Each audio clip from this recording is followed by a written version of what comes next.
Good morning everyone or magandang buhay everyone. Welcome to Global Medical Center of Laguna. By the way, I'm Sir Adam San Victorious with me, Doc Bell. I'm Doc Maysibel Mengay Capero. Yan, so welcome po sa Global Medical Center of Laguna. Doc, so meron tayong topic ngayon, no? Okay. As PHA or Philippine Heart Association trainer, meron lang akong konting tanong, tas medyo sasagutin lang natin. Oh, basta hindi love life, pwede Yes. yan. Doc, yan, pero usapang puso ito, no? Yes. So, sa usapang puso, Doc, ano bang mga ino-offer natin na training under ng Philippine Heart Association dito sa Global Medical Center Laguna?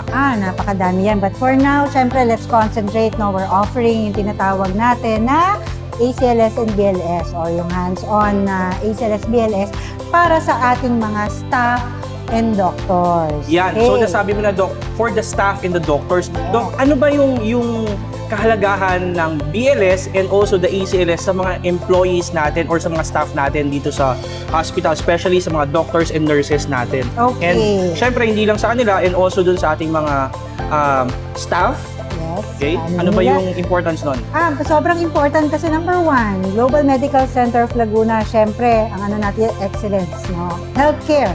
We're in the healthcare system, dapat marunong tayong manggamot. And we have to make sure that we recognize kung ang pasyente ay nangangailangan ng ACLS and BLS. Kasi naman, pag ang pasyente pumunta, you will not be able to recognize na kailangan na palang tulong, kamatsugi. So, dapat, kaya nating manggamot. Kumbaga, initially, we need to recognize, no? Yes. Doc, by the way, balita ko, itong global na ito, hindi lang dito sa Kabuyaw. Saan ba yung iba't ibang mga Yes. ano natin? This is the Mother Global. No? Ito yung pinakauna. And then we have the second one is the Global Care Medical Center of Canlubang. And then we have the Bay, Global Care Medical Center of Bay. And the last one is the Global Care Medical Center of Talisay. Meron din isa sa North, no? I think in Pangasinan. So, magiging 5 na siya. And then, I forgot, meron pa palang isa. We have the Global Care Cancer Institute. That's also in Bay Area. Cancer Institute na itong ating medical Yes. center. So sabi nga ni Doc, we're on in excellent, no, yung ating dapat na healthcare system or yung Yes. ating pinoprovide. Doc, bigyan mo naman kami ng overview pagdating doon sa ACLS. Ano bang mga tinatakil natin dito sa ACLS training na to? Intended para sa ating mga doctors and nurses, lalo na sa mga nasa ER and also mga nasa ICU. Yes. So, di ba, as we all know, BLS, Basic Life Support. Basic, as the name implies, very basic lang yan. How to recognize, how to provide your life support system sa mga those who are in need. Pag sinabi mo kasing advanced care life support, so andyan na yung mga advanced airway, mga rhythm problems. So, nakakahiya naman kung ang pasyente mo nasa ospital na, tapos di mo pa na-recognize, matutsugi na pala. Yes. Okay. So, Doc, kadalasan, no, missed ng mga nasa community, kadalasan kung kailan flatline, kung kailan asystole, doon nagdi-deliver ng shock, di ba? Yes. Nagkukuryente.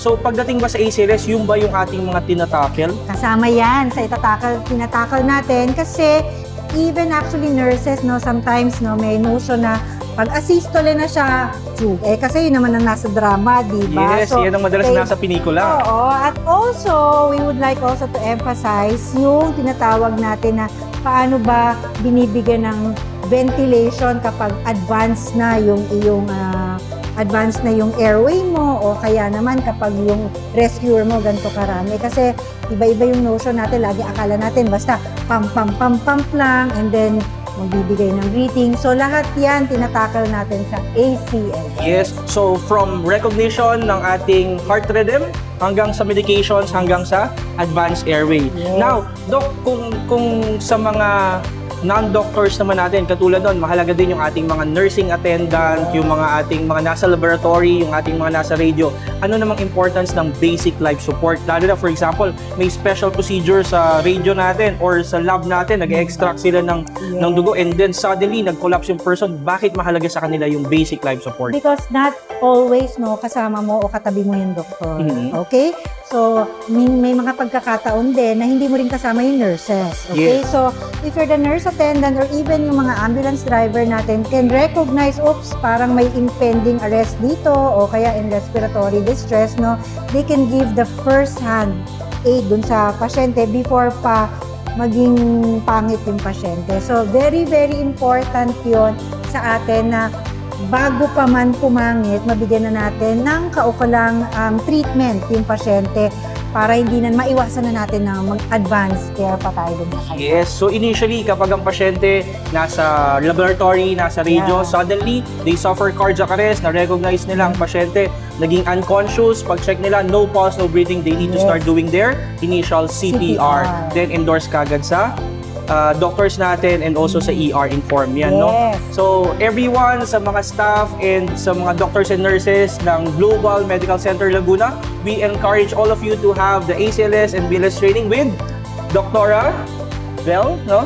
So with that, And also with the staff, no? So, ang ACLS, BLS, no, as much as possible, we encourage everyone, kung kayang ACLS, ACLS, no? But if not, BLS, we're open sa mga nasa hospital, no? And even your relatives, you can invite your relatives to train with us. yan. So we're welcoming you to join our training. So everyone, maraming salamat po. Again, this is Global Medical Center Laguna. Maraming salamat. Bye-bye. God bless.